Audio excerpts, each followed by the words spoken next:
Hey, Coach, how are you? Good, Susan. How are you? I am good. As far as Tyler Van Dyke goes, I know everybody's been talking very highly of him, and we just met him really for the first time. He seems like a really nice, kind of a mellow young kid. I wanted to know about his personality. People are saying he's not especially vocal, but he's been doing everything right. How do you bring that out of him? Can you talk about that naturally, and also his style as a quarterback, as far as playing goes? Well, the part about being vocal, again, we're only on day 2 of a spring practice where really he's getting, the amount of reps he's getting. Derek King is not a insanely vocal person. You don't have to be the Hollywood version of the quarterback that gives a speech that, with the dramatic music playing in the background to be a leader.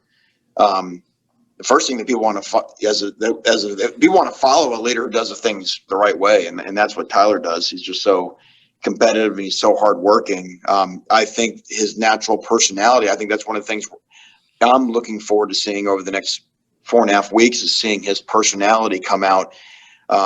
You can see it in our offseason program and in our tug of war drills and things like that. And, now the ball aspect will have a chance to come out. So I think who he is as a person on the field is still a work in progress in a good way.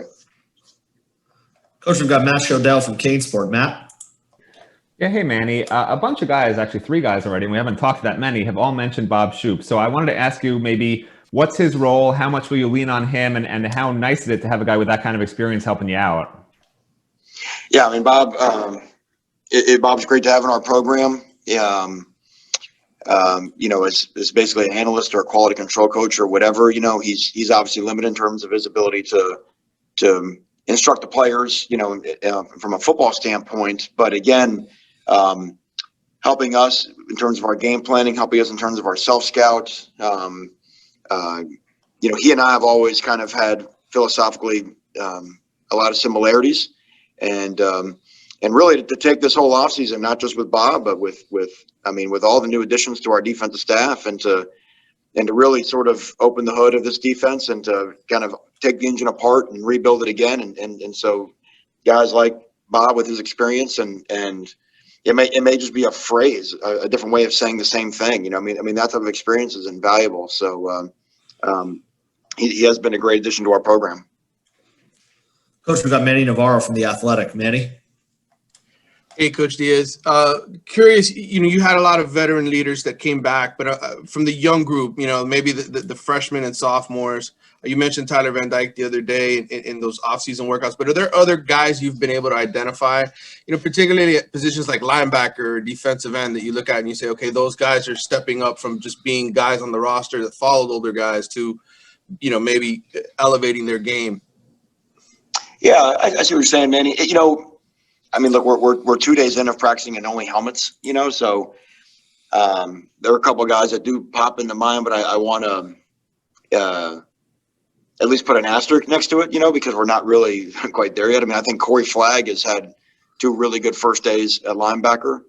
I think he's in better shape than he was in the fall and has redefined his body a little bit, and I think that's helping. I think Keyshawn Smith is really making strides at wide receiver. Jafari Harvey and Chance Williams at defensive end. Cam Williams has come back and had a good first 2 days. It's just, like I said, we no one's even hit anybody yet. So I'm encouraged. I'm not discouraged, but we'll know a lot more after Thursday and Saturday. And then really look, and here's the whole thing is, these guys can all do it. It's not a matter of who can do it. It's a matter of who can do it consistently. And I think that's the whole key of going from being a young guy to being an old guy. Young guys make a play, and they think that's good enough that, they have a highlight that they can put on Instagram that makes them good enough to think that they're good enough to play. And hell, they can all make plays. That's why they're here. It's not about making a play. It's about who can do their job down after down and be consistently good. And I think that's the transition from being a young guy that flashes, to an older guy that everybody can count on. And those are 2 different things. Coach, we've got David Furones from the Sun Sentinel. Hey, Coach. I also want to get an Adam El-Gamal update. I understand he opted out toward the end of last fall and then just never opted back in for the spring. Just what's the latest on his status? Yeah, I think, David, you hit it on the head. He's still sort of opted out. And like we have with all of our guys, we respect their decision. And when Adam, feels comfortable to rejoin the program, then he'll be back with us. Coach, we got David Lake from 24/7. David? Yeah, Coach, understanding it's only been 2 practices, but still wanted to ask you for your first impressions of the new guys on the coaching staff you're working with now, Coach T-Rob and Coach Aristide, and just your first impressions on how they approach things on the field. Well, there's certainly a lot of intensity, high energy, good teachers though, and again, even though DVD and Coach Simpson and Jess have been here before, so we kind of know their personality.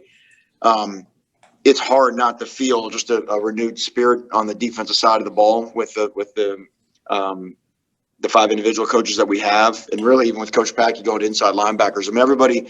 The whole idea of the spring was everybody getting a little bit out of your comfort zone, and everybody kind of regained the chip on our shoulder that we found and served us so well for 4 years defensively here. So, no, they've been great additions to have.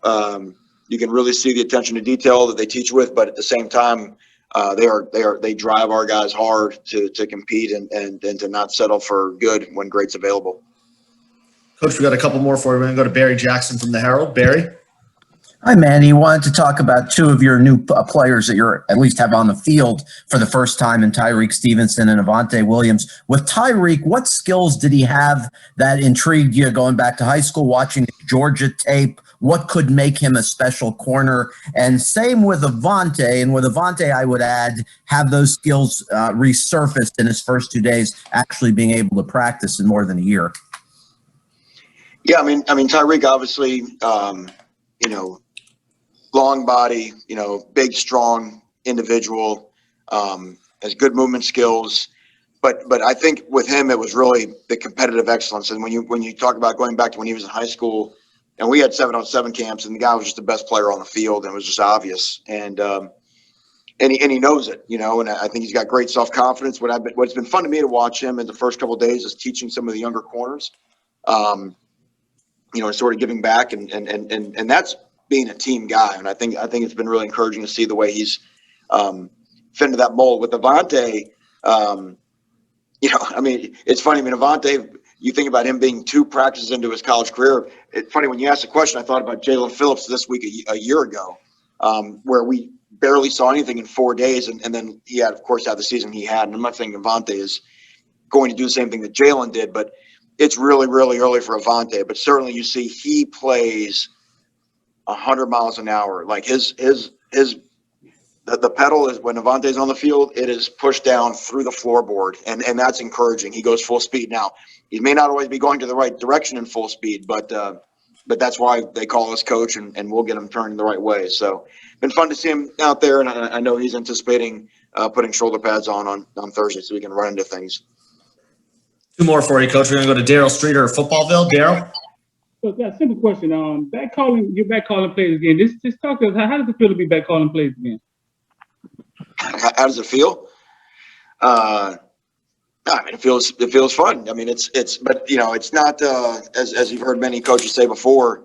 How you call the plays doesn't have as much to do with as how the players execute the plays. So it's certainly different in practice, being in a different role. But because of having done it for so long, I think there's sort of a naturalness to it, and it's just fun to get out there and compete again. It's a little bit different vantage point. Awesome. Last one for you, Coach. We got Chris Stock at InsideTheU. Chris, go ahead. Hey, Coach. I was just curious if you could touch back on Keyshawn Smith. What has he done well these first couple practices? Also, we saw it in flashes last year, but how did he look in practices to you with his development? And then lastly, is there an update on Jeremiah Payton?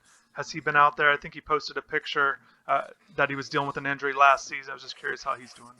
Yeah, Jeremiah is still a guy that we think we can progress back to some sort of participation in spring ball, dealing with an injury coming out of last season. So he's not an out for spring guy. He's a guy we're trying to work him back into our lineup. In terms of Keyshawn, I think, it's like with any wide receiver, your first year on campus, you're learning what to do and the consistency of how to do it over and over again. But 2 things that he can run really fast, and he has a knack for coming up with the football when it's thrown to him. And, made a really nice play deep down the field today. And, and again, it was helmet, so DBs weren't quite finishing maybe with the same tenacity they might if we were playing for real. But even in the bowl game, in the bowl game, he had a very difficult catch. It was out of bounds on a very hard throw, and so he's got a little bit of that self-confidence in him that when the ball is in the air, it's his. Now, like what I like to do is like to see that scale out over a spring, which will give him confidence into the summer that he could, replicate those things this fall.